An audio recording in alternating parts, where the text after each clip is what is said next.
Muito bom dia, muito boa tarde, muito boa noite. Seja muito bem-vindo, seja muito bem-vinda ao módulo 2 de Sigmund Freud, direto ao ponto.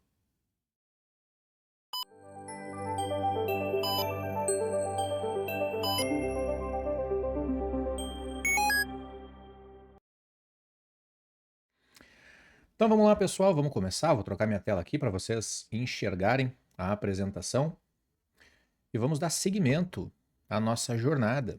E agora falaremos sobre a estrutura da mente, id, ego e superego. Bom, perdão. Depois da gente ter conhecido a trajetória de Freud e o nascimento da psicanálise, chega a hora de entrar de fato na mente humana, ou melhor, naquela forma que Freud propôs para o funcionamento dela. Você já se pegou num conflito com você mesmo? Aquele momento em que uma parte sua quer uma coisa e a outra parte grita que não pode. Como se dentro de você existissem vozes diferentes com vontades diferentes. Pois é, Freud percebeu exatamente isso. E para compreender esses conflitos internos, ele propôs o que a gente chama de modelo estrutural da mente. Segundo essa proposta, nossa mente não é uma só. Ela é formada por três partes distintas: o id, o ego e o superego. Cada uma com uma função, com uma lógica, com uma maneira de agir e de se manifestar. Juntas, essas instâncias formam o palco dos nossos dramas existenciais. Será que a gente está realmente no controle? Ou a gente passa a maior parte do tempo tentando equilibrar essas forças que nem sempre a gente compreende muito bem? Nesse módulo, a gente vai entender as características de cada uma dessas instâncias, como elas surgem, como interagem, como influenciam nossos comportamentos, nossos sintomas, as nossas escolhas, as nossas crises existenciais, por que não? Quando damos nome a esses conflitos internos, a gente começa a compreender eles. E a partir daí, a gente pode lidar com eles de uma forma mais consciente. E para começar, a gente vai falar sobre a parte mais primitiva e impulsiva da nossa mente, que é o id. O conceito de id foi apresentado por Freud na sua segunda tópica, a segunda forma que ele criou para descrever o funcionamento do nosso aparelho psíquico. Essa formulação apareceu oficialmente em 1923 na forma o eu e o id. E aqui vale lembrar, Freud, quando fala da segunda tópica, não está dizendo que a primeira estava errada, mas sim que ele percebeu que era preciso um novo mapa para explicar melhor os conflitos internos. A divisão clássica entre consciente, pré-consciente e inconsciente era suficiente para explicar tudo? De acordo com ele, não. Existiam fenômenos que simplesmente não se encaixavam nessa estrutura. Conflitos que persistiam, sintomas que não desapareciam, repetições de comportamento. Tudo isso pedia um modelo mais sofisticado. E foi aí que ele reorganizou a mente nessas três instâncias. O id é a camada mais primitiva dessa estrutura. A gente pode pensar nele como um grande reservatório de energia, um lugar onde ficam guardados impulsos, desejos, instintos, as fantasias mais inconscientes. Tudo que há de mais cru, de imediato na nossa vida, fica ali. É no id que moram as pulsões de vida, o desejo de criar, de se relacionar, de buscar prazer. Também as pulsões de morte, os impulsos destrutivos, a agressividade, a tendência à repetição de experiências dolorosas. Ali também estão o impulso sexual, a fome, a raiva, o medo, o desejo de alívio imediato. Tudo que é urgente, que pede satisfação imediata, que agora, sem qualquer preocupação de consequências. Tá lá. Imagina uma criança recém-nascida. Ela não sabe se é dia, se é noite, se os pais estão cansados, se tem comida no momento. Quando ela sente fome, ela chora. Quando tá com frio, ela chora. Quando quer cola, ela vai chorar também. Essa é a lógica do id. Eu sinto, eu quero, eu preciso e tem que ser agora. O id funciona segundo o princípio do prazer. Ele está constantemente buscando essa satisfação imediata das necessidades e dos desejos, sem considerar se isso é possível, permitido ou apropriado.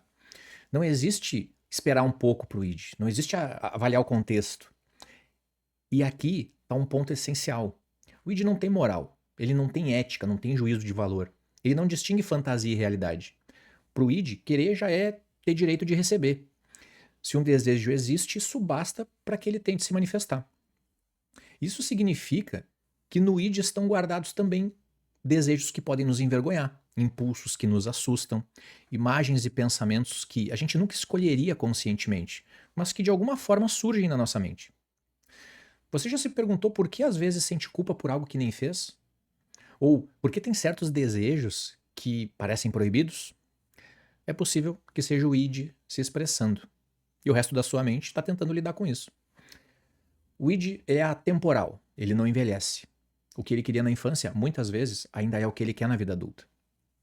E por não se basear em lógica, nem na cronologia, ele pode nos colocar em situações que são conflitantes, como desejar algo que ao mesmo tempo temos medo. Uma pessoa pode querer largar tudo para viajar pelo mundo, se sentir livre, sem amarras ou obrigações, mas ao mesmo tempo sente medo de perder a segurança financeira, estabilidade, vínculos com pessoas importantes.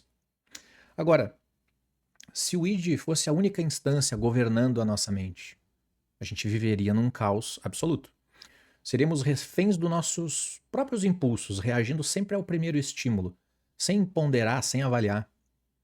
E aqui a gente pode lembrar da frase de Immanuel Kant: somente somos livres quando fazemos aquilo que não queremos. Mas como é que é isso? É a ideia de que a liberdade não é simplesmente ceder a cada impulso, mas é ter condições internas de escolher não ceder. Caso contrário, a gente seria escravo do desejo. Por isso o id precisa de um contraponto, e esse papel é assumido pelo ego. O ego é como um mediador, um diplomata que tenta traduzir os impulsos do id para a realidade. Ele negocia, ele adia, ele adapta.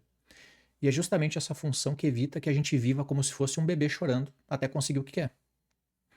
Então agora que a gente já entende o que é o id, como ele opera, vamos ver como o ego tenta organizar esse caos e colocar uma ordem nessa bagunça. Ele surge como uma instância responsável por negociar com o mundo e ao mesmo tempo manter uma relação funcional com o id e com o superego, que a gente vai ver na sequência. Como eu disse, ele é como um diplomata, sempre tentando conciliar lados que parecem inconciliáveis. De um lado ele lida com os desejos intensos, muitas vezes irracionais, do outro enfrenta cobranças e exigências morais do superego. E no meio disso, precisa respeitar condições impostas pela realidade. Essa não é uma tarefa simples. Satisfazer um desejo sem gerar culpa e, ao mesmo tempo, sem ignorar as regras ou limites do mundo real é difícil. Esse é o dilema diário do ego. Ele não vive para destruir os desejos do id, mas para moldá-los, adequá-los, torná-los possíveis, sem gerar consequências. A grande diferença é que enquanto o id seguia pelo princípio do prazer, o ego atua sob o princípio da realidade. Isso significa que ele considera tempo, contexto, circunstância e até as consequências antes de agir. O ego é estratégico. E isso torna ele essencial para a gente viver em sociedade. Imagina uma criança que sente fome no meio da tarde. O id quer comer agora. Qualquer coisa, de qualquer jeito. O ego já entende que é preciso esperar a comida ficar pronta ou encontrar uma outra solução, como pedir um lanche para os pais ou se servir de algo que eles permitam. O desejo continua ali, mas ele é adaptado para caber dentro daquelas possibilidades.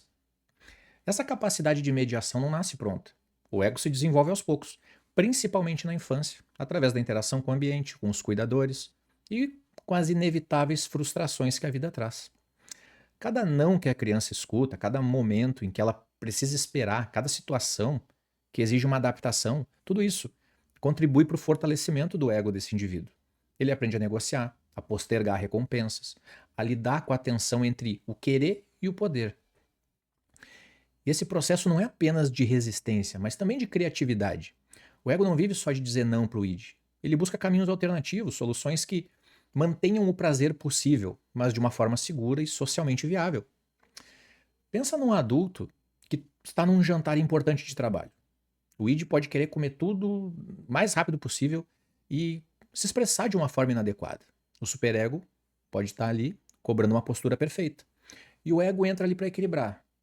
Come de maneira adequada, meu amigo. Mantenha essa conversa fluindo desse jeito que está indo bem. E vai buscando alguma satisfação pessoal nesse contexto, naquele momento. No fundo, o ego é um gestor interno da nossa vida psíquica. Ele planeja, ele julga, decide, adia, reorganiza. E muitas vezes ele faz isso de maneira silenciosa, sem que a gente perceba todo esse esforço envolvido. Mas é claro que ele tem limites. Quando o id é muito intenso ou o superego é extremamente rígido e exigente, o ego pode ficar sobrecarregado. E é nesse ponto que surgem os sintomas, os conflitos, as dificuldades emocionais. Na psicanálise, boa parte do trabalho terapêutico envolve justamente fortalecer o ego para que ele tenha mais recursos para lidar com essas pressões internas e externas. Não se trata de apagar o id ou o superego, mas de dar ao ego uma flexibilidade e poder de negociação. Talvez a pergunta mais importante seja: o quanto o seu ego está conseguindo mediar os seus impulsos e a sua moral, sem sufocar quem você é e sem deixar você refém de culpas? No fim das contas, a vida não é sobre querer e nem sobre obedecer regras. É sobre encontrar um equilíbrio possível entre as duas coisas, o caminho do meio. E é aqui que a gente chega no papel do superego. Se o id é impulso e o ego é mediador, o superego é o juiz. É ele quem cobra, quem avalia, quem diz o que é certo e errado de acordo com os valores, normas e princípios que a gente internalizou. Então, o ego é mediador. Ele tenta encontrar equilíbrio. O superego é aquela voz interna que afirma com convicção: isso aqui é certo, isso aqui é errado. Mas de onde vem essa voz?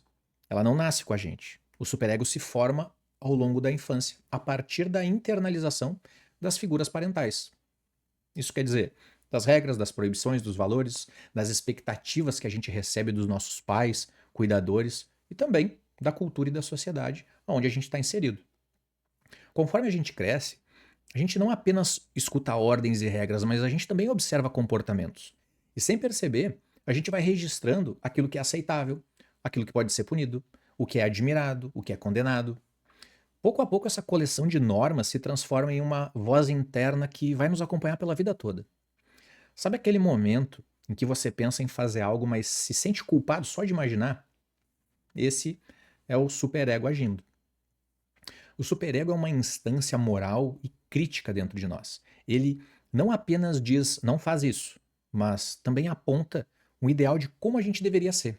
Freud chamou isso de ideal do ego. Uma espécie de padrão interno de perfeição, um modelo que nos inspira, mas que muitas vezes pode nos sufocar.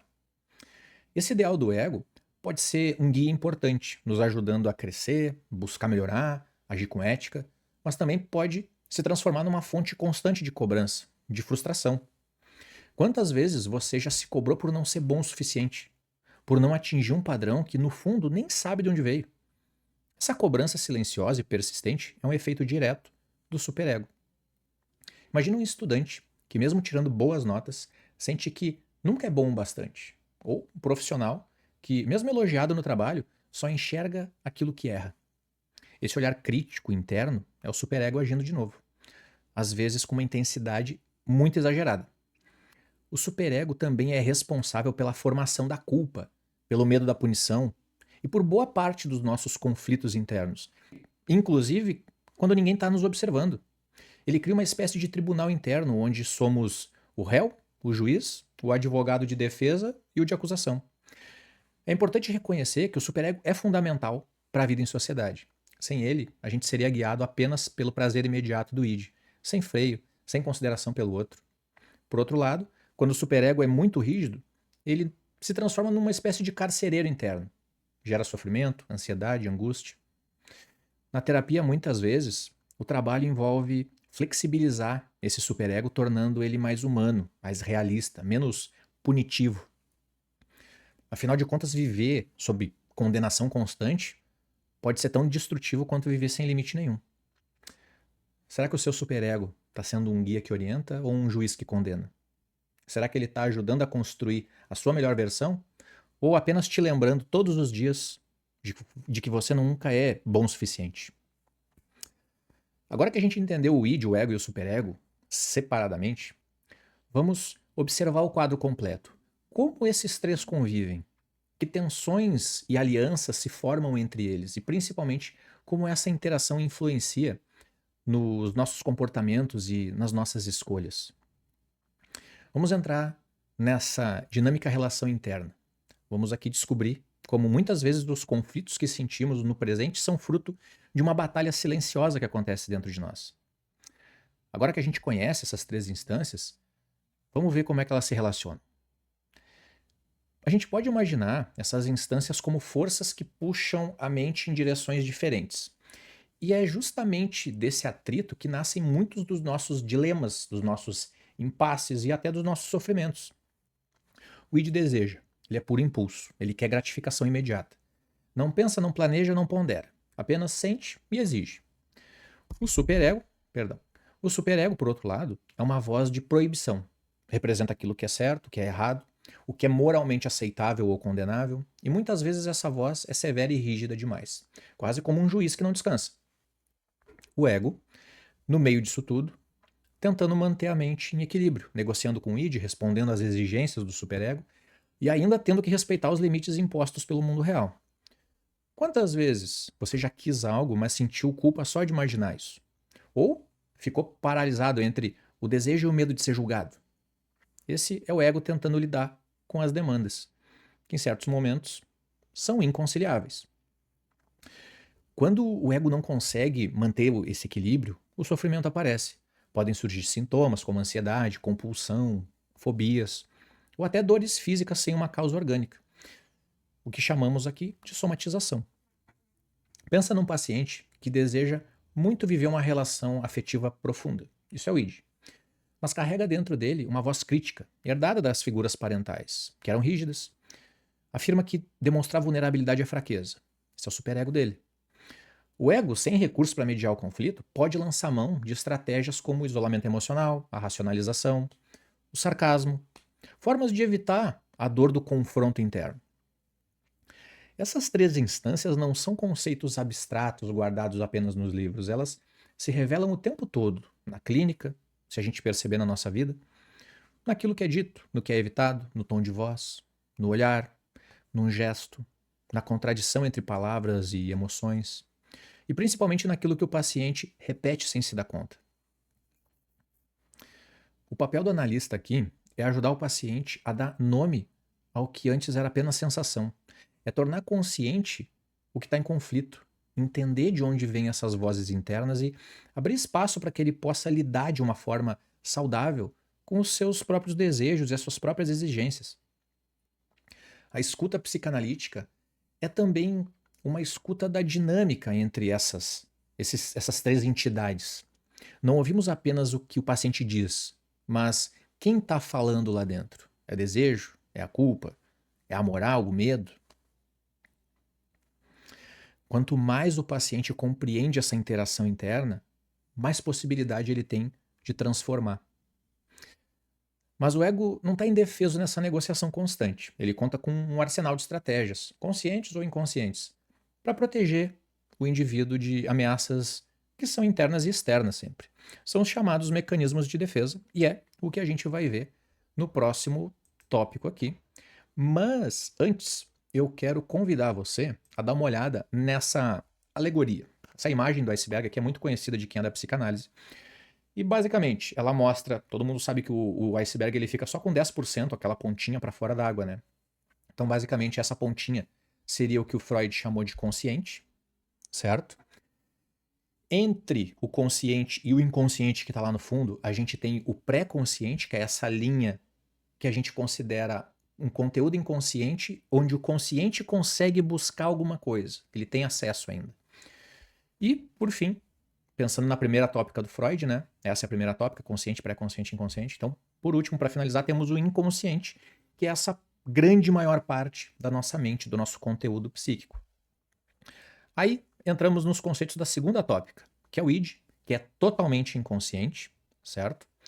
Temos depois o ego, que tem parte inconsciente, parte consciente, então ele transita no pré-consciente, e temos o superego, que tem uma grande parte inconsciente, tem uma parte consciente e também transita. Então, essa é a alegoria que a gente costuma ver na psicanálise para mostrar, para desenhar essa estrutura tópica que Freud nos propôs. Bom, vamos lá então para os mecanismos de defesa. Se Então, se o ego vive no meio desse fogo cruzado entre o id e o superego, ele precisa de recursos para sobreviver. E é aí que entram esses mecanismos. Eles funcionam como estratégias inconscientes que o ego utiliza para reduzir a angústia, para lidar com conflito, para preservar o mínimo de equilíbrio. Você já se pegou dizendo, isso não tem nada a ver comigo, quando, no fundo, você sabia que tinha? Ou culpando outra pessoa por algo que na verdade pertencia a você? Nesses momentos, provavelmente, um mecanismo de defesa entrou em ação. Vamos falar de alguns exemplos. O recalque é aquele que empurra tudo para baixo do tapete, pega o conteúdo doloroso e manda para o inconsciente. É como se o ego dissesse: eu não consigo lidar com isso agora, então guarda no porão. Claro que isso continua lá, ele não some, né? Enfim. Na projeção, a gente atribui a outro um desejo, um sentimento, um impulso que é nosso, mas que a gente não consegue reconhecer. Já na formação reativa, a gente expressa o oposto do que sente. Alguém que está com muita raiva pode experimentar oferecer uma gentileza extrema, por exemplo, com quem gerou essa raiva. Na negação, existe um movimento de recusar internamente uma realidade evidente, mesmo diante de fatos. A gente insiste que nada está acontecendo. Isso é muito comum com pessoas que recebem diagnósticos de doenças graves. Essas defesas não são escolhas conscientes. Elas acontecem automaticamente, como um reflexo diante de ameaças. Essas defesas não são boas ou ruins por si só.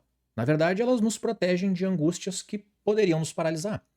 O problema surge quando elas se tornam muito rígidas e frequentes, impedindo mudanças ou o nosso crescimento.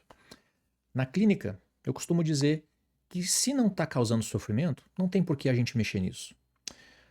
Um paciente que culpa sempre os outros por seus fracassos, a projeção que um dia protegeu os sentimentos que talvez fossem insuportáveis, hoje impede ele de crescer, de assumir responsabilidade. As defesas psíquicas variam de acordo com o jeito de cada pessoa, o jeito dela funcionar internamente. Na neurose, por exemplo, a defesa principal é o recalque. É como se a mente escondesse certas lembranças ou desejos para evitar conflitos internos e se proteger do sofrimento. No borderline, as defesas costumam ser a cisão e a idealização. Aqui o mundo pode parecer dividido em extremos, tudo muito bom ou tudo muito ruim. Isso gera instabilidade emocional, pode gerar impulsividade. Na psicose, a defesa mexe diretamente com a percepção da realidade. Pode haver delírios, alucinações, uma dificuldade real de diferenciar o que vem do mundo interno e o que é do mundo externo. Percebe como cada estrutura encontra o seu próprio jeito de tentar se proteger? Olha só, se esses nomes das defesas ainda não são familiares, não esquenta a cabeça, não se preocupa, que a gente vai falar especificamente disso no módulo 7, certo?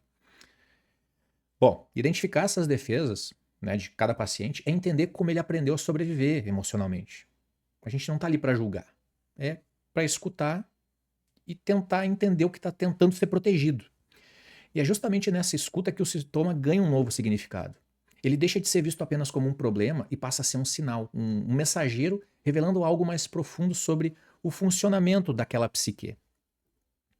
E agora que a gente já percorreu o funcionamento do id, do ego, do superego, entendemos como essas interações e defesas se moldam, é hora de a gente refletir sobre algo que é essencial. Por que esse modelo importa tanto na clínica? O modelo estrutural de Freud não é apenas uma teoria elegante sobre a mente, é uma ferramenta clínica. Quando um paciente chega ao consultório com um sintoma, ansiedade, compulsão, comportamento repetitivo, o que está por trás disso? O que esse sintoma está tentando comunicar ou o que ele está tentando esconder? O modelo estrutural nos ajuda a organizar essa escuta. A gente pode se perguntar: esse sintoma nasce de um conflito entre desejo e proibição? Entre um impulso do id e a censura do superego? Ou é o ego tentando manter o equilíbrio diante de algo que ele está sentindo como uma ameaça?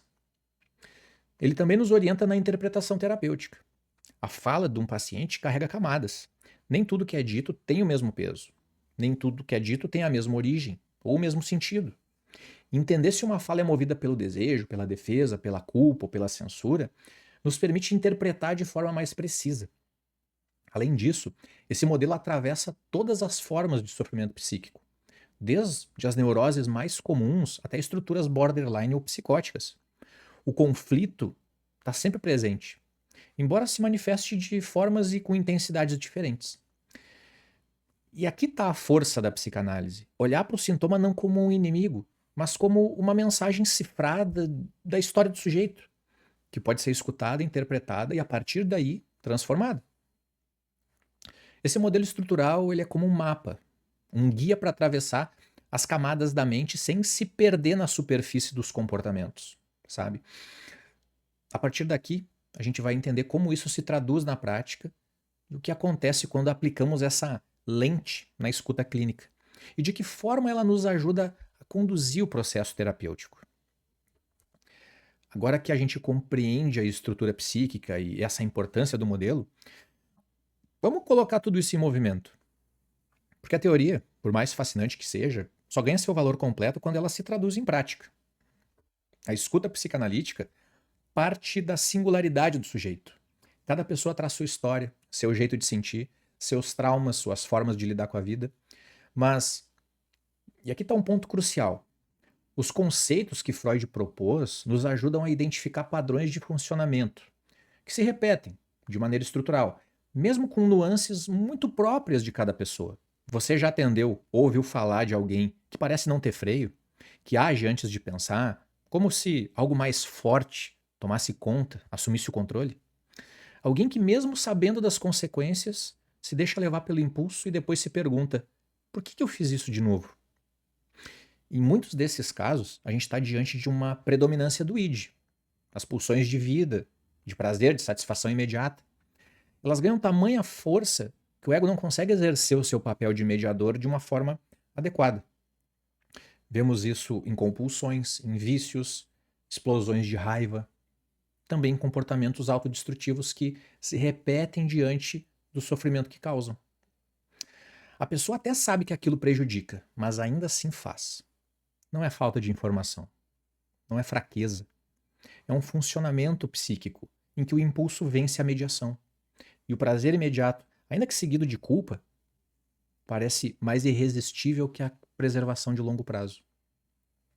No outro extremo, a gente encontra sujeitos dominados pelo superego. Aqui a vida mental é regida por um juiz extremamente rígido, crítico, implacável. O sujeito vive sob um peso constante de culpa, autoexigência, um medo de errar. Cada passo é acompanhado por uma sensação de que nunca se é suficiente. Esse funcionamento está na base de muitos quadros depressivos, transtornos obsessivo-compulsivos e personalidades de perfeccionistas, para quem o menor deslize é vivido como a falência total do sistema. Nesses casos, o sofrimento não vem do excesso de desejo, mas da falta de permissão interna de desejar. Ainda tem os conflitos mais visíveis no ego. Nessas situações, o ego está no meio do fogo cruzado entre o id e o superego severo, tentando conciliar demandas que são inconciliáveis. É o que a gente vê em muitas neuroses de angústia, quando a pessoa se sente paralisada diante da vida, incapaz de agir. Ou na histeria, onde o desejo recalcado retorna sob uma forma disfarçada. No corpo, na voz, na sexualidade. O inconsciente encontra caminhos criativos para se expressar, mesmo quando a consciência tenta abafar e silenciar ele. Na histeria, por exemplo, um paciente pode desenvolver sintomas físicos, como perda temporária da voz, uma paralisia ou a dormência em um membro, sem que exista qualquer causa médica ou orgânica identificável. A medicina ia dizer: não encontramos nada, e a psicanálise ia perguntar: o que esse sintoma está dizendo? E muitas vezes esse sintoma é a forma encontrada pelo inconsciente para expressar um desejo ou um conflito impossível de ser vivido diretamente. Mas é na transferência que essas dinâmicas se tornam mais nítidas. A forma como o paciente se relaciona com o analista, com as regras do tratamento, com os horários, com o próprio silêncio, quase sempre repete algo na história emocional da pessoa. O paciente que idealiza o analista e depois desvaloriza, aquele que não tolera frustrações ou que repete padrões de submissão ou rebeldia, todos eles de maneiras diferentes mostram na relação transferencial a mesma lógica de funcionamento que levam para a vida fora do consultório. E é aqui que aplicar o modelo estrutural faz toda a diferença. Não se trata de encaixar o paciente em uma fórmula pronta, mas de entender quais forças estão em jogo naquele sofrimento em específico. Será que a gente está diante de um id inflado, buscando satisfação? de um superego tirano, sufocando todo o impulso de vida, ou de um ego que luta para não se fragmentar diante de tantas pressões? Quando a gente reconhece essa dinâmica, a nossa escuta muda. A gente não interpreta de forma isolada, mas dentro de um mapa que nos ajuda a ver como cada peça do funcionamento interage com as outras. Isso não só dá clareza, como também nos impede de agir de uma forma moralista ou muito simplista. Afinal, a gente não está diante de certo e de errado, mas de modos de sobreviver emocionalmente. O modelo estrutural, então, como eu disse antes, é uma lente. E com ela a gente pode enxergar que o sintoma não é um erro a ser corrigido, mas uma tentativa, por vezes desesperada, de manter algum equilíbrio interno. E se a gente entender o sentido desse sintoma, a gente pode ajudar o paciente a encontrar saídas mais flexíveis, menos custosas emocionalmente e mais alinhadas com o seu desejo. Aplicar o modelo estrutural, acima de tudo, é um ato de escuta, uma escuta profunda. Uma escuta que respeita a complexidade do humano, que entende que cada defesa, cada sintoma, cada silêncio é parte de uma história maior. Que a mudança real só acontece quando essa história pode ser ouvida e elaborada. E chegamos então nas críticas e revisões. Né? Nenhuma, afinal de contas, né? Nenhuma teoria sobre o ser humano pode ser definitiva, especialmente quando se trata da mente. A gente fala de algo vivo, algo que é dinâmico, que está em constante transformação.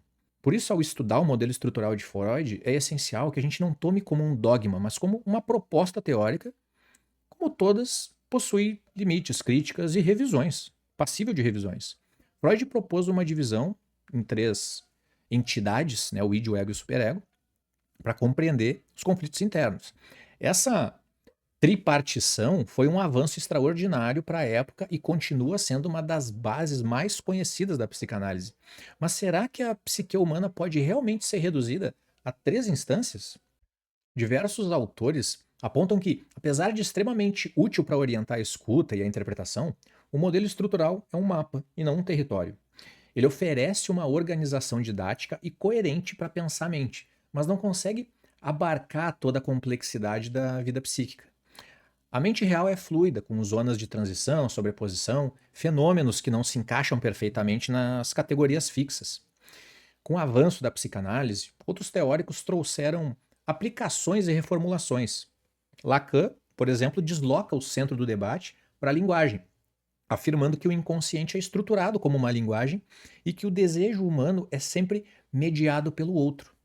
Bion aprofunda o entendimento da função do analista e propõe conceitos como, por exemplo, a função continente, valorizando o papel de acolher e transformar experiências emocionais brutas. Winnicott introduz noções como o verdadeiro e o falso self, o ambiente suficientemente bom, o objeto transicional, trazendo a importância do vínculo e do cuidado primário no desenvolvimento emocional saudável. Todos os autores partem de Freud, mas cada um abre um novo caminho, mostrando que a psicanálise é, por natureza, uma teoria em movimento. O modelo estrutural não é descartado, mas ele é reinterpretado e inserido em sistemas mais amplos de compreensão. Outro ponto importante são as críticas vindas das correntes de estudos culturais, o feminismo. Algumas teóricas argumentam que descrever o superego, ao descrever o superego, Freud refletiu valores patriarcais e normativos da sua época, e com certeza foi, marcados por uma moralidade restritiva e de papéis de gênero muito rígidos. O superego, segundo essas críticas, não seria uma instância universal e imutável, mas moldada pelas condições sociais, políticas, culturais. Assim, o peso da censura interna e o tipo ideal que se persegue pode variar. Pode variar enormemente de uma cultura para outra, de acordo com a posição do sujeito na sociedade. Isso também pode influenciar muito fortemente. Será que o superego funciona da mesma forma em sociedades coletivistas e individualistas? Será que exerce o mesmo tipo de pressão em homens e em mulheres? Ou entre diferentes gerações? Como será que fica? Essas questões nos lembram que até o núcleo da vida psíquica é atravessado por fatores históricos e sociais. Também há quem questione a ênfase exclusiva no conflito intrapsíquico. A psicanálise freudiana, clássica, muitas vezes tratou o sofrimento como um produto dessa luta interna de desejos e proibições. No entanto, autores contemporâneos lembram que há sofrimentos que não nascem de um conflito interno, mas de falhas ambientais reais. Traumas concretos, como abuso, negligência, pobreza extrema, racismo, violência doméstica. Tudo isso deixa marcas profundas que não se reduzem a um embate entre o id e o superego. Isso não significa que Freud errou ou que seu modelo seja inválido. Significa que ele ofereceu um ponto de partida que foi brilhante, mas que outros aportes teóricos são necessários para dar conta de toda a complexidade do sofrimento humano. O papel do psicanalista, nesse caso, não é defender teorias como verdades absolutas, mas utilizar elas como eu disse, lentes para enxergar melhor o sujeito, sabendo que nenhuma lente é perfeita também. Quando a gente senta diante de alguém em análise, a gente lida com singularidade. Algo que sempre vai escapar de alguma forma ao modelo. A teoria deve servir ao encontro clínico, e não ao contrário. Enfim, vamos chegando aqui então para o impacto das ideias, né, e vamos falar um pouco sobre como essas ideias impactam, né, até hoje. Ao longo desse módulo, a gente se debruçou sobre uma estrutura da mente proposta lá atrás por Freud. A gente estudou as origens, o raciocínio por trás dessa divisão e como ela se articula com a teoria psicanalítica. Mas agora, vamos olhar para algo igualmente importante. Esse impacto que gerou na história da psicologia, tanto na teórica quanto na prática clínica. Freud não apenas criou a psicanálise, ele inaugurou um campo inteiro de pensamento psicodinâmico, estabelecendo um novo paradigma de compreensão do ser humano. E o mais curioso é que mesmo quem critica ou se distancia das conclusões que ele tirou, muitas vezes está apenas respondendo a ele. Isso significa que Freud continua sendo um ponto de referência inevitável nesse contexto. Gostemos ou não, grande parte do pensamento psicológico e psicoterapêutico do século XX e XXI se desenvolveu em diálogo com as ideias dele, seja para aprofundar, para adaptar, para revisar ou para se opor. As principais escolas pós-freudianas, psicologia do ego, teoria das relações objetais, a escola inglesa, autores pós-freudianos, né, correntes intersubjetivas e clínicos contemporâneos continuam pensando a partir da estrutura tripartida ou em diálogo com ela. Mesmo quando a linguagem muda, a lógica de compreender o funcionamento psíquico a partir dessas instâncias ou funções segue ali presente. O impacto das ideias freudianas vai muito além da clínica. Hoje, a gente vê psicanálise conversando com a neurociência, por exemplo.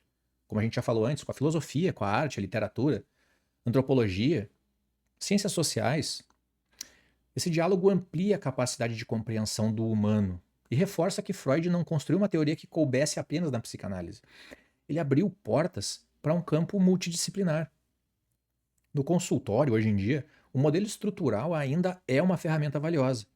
Não no sentido de aplicar um diagnóstico tripartido de uma forma rígida, mas como aquela lente, uma lente para escuta. Ele nos ajuda a perceber dinâmicas internas que podem estar alimentando o sofrimento, um ego frágil, um superego muito punitivo, um id irrompendo de maneira descontrolada. Imagina um paciente com crises de ansiedade frequentes. Será que essa ansiedade está ligada ao superego crítico, que cobra a perfeição, ameaça com uma culpa constante? Será que está mais relacionada aos impulsos do id, que o ego não consegue mediar de uma forma satisfatória? Essa análise não encerra a compreensão do caso, mas nos ajuda a direcionar a escuta e a técnica para aquilo que o sujeito mais precisa naquele momento. O id, o ego e o superego continuam sendo um raciocínio muito relevante, justamente porque nos lembram de algo fundamental. O sofrimento humano é quase sempre uma trama complexa de desejos, exigências, limites, fantasias, angústias, tudo coexistindo, tudo se chocando e se reorganizando todo o tempo. Talvez o maior impacto das ideias de Freud não esteja apenas nos conceitos que ele propôs, mas no convite que ele nos fez de olhar para dentro, com coragem, com curiosidade e com disposição para enfrentar as partes mais difíceis de nós mesmos. Nesse sentido, a estrutura da mente não é uma prisão conceitual, é uma chave que abre a possibilidade de compreender de forma mais profunda aquilo que nos move, o que nos aprisiona e também o que nos liberta. Bom, e assim a gente vai fechando esse módulo sobre o modelo estrutural, não como um ponto final, mas como uma base sólida para a gente seguir explorando esse universo que é a psicanálise.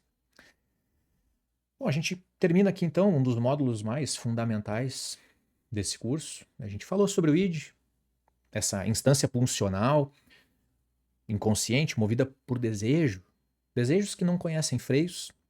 Exploramos o ego, que tenta nos manter em pé, negociando entre desejo e realidade. Compreendemos o superego, que vigia, que cobra, que julga, por vezes castiga. Cada uma dessas partes da mente tem a sua força, a sua origem, a sua linguagem própria, mas é no conflito entre elas que se forma aquilo que a gente é. Quantas vezes você já se sentiu dividido por dentro? Querendo algo que não podia, se cobrando além daquilo que era necessário, ou sentindo uma tensão que nem conseguia nomear? Freud nos mostrou que isso não é fraqueza, é simplesmente parte do que é ser humano. Para manter o equilíbrio, o ego desenvolve mecanismos de defesa. Eles podem nos proteger, mas também podem nos aprisionar, quando ficam rígidos demais ou se tornam a nossa única forma de lidar com a vida. Eles deixam de ser recursos e passam a ser sintomas. É por isso que compreender essa estrutura não é apenas um exercício teórico. É ter uma ferramenta de escuta, uma bússola clínica, um modo de entender o sofrimento humano com profundidade, mas acima de tudo, com respeito. A gente viu como essas ideias se aplicam na prática, nos casos clínicos, nas transferências, nos conflitos, e percebemos que o modelo estrutural continua atual, mesmo depois de atravessar críticas, revisões e releituras. Afinal, eu acredito que Freud nunca quis criar uma doutrina fechada. Ele quis abrir caminho. E foi exatamente isso que ele fez. Hoje, todo profissional que pratica a escuta clínica ainda percorre as trilhas que ele ajudou a traçar, mesmo quando segue por outras margens. É impossível não reconhecer de onde tudo isso veio. Se a mente humana é um território vasto, o modelo estrutural é como um mapa topográfico dessas nossas tensões mais íntimas.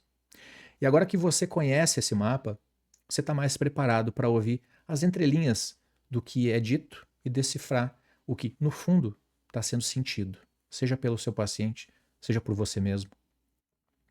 E no próximo módulo, a gente vai dar um passo ainda mais profundo e entrar no território onde as palavras tropeçam, mas onde a mente continua pensando, mesmo quando a gente não percebe. A gente vai falar sobre o inconsciente. Então, nos vemos no módulo 3. Sigmund Freud, direto ao ponto.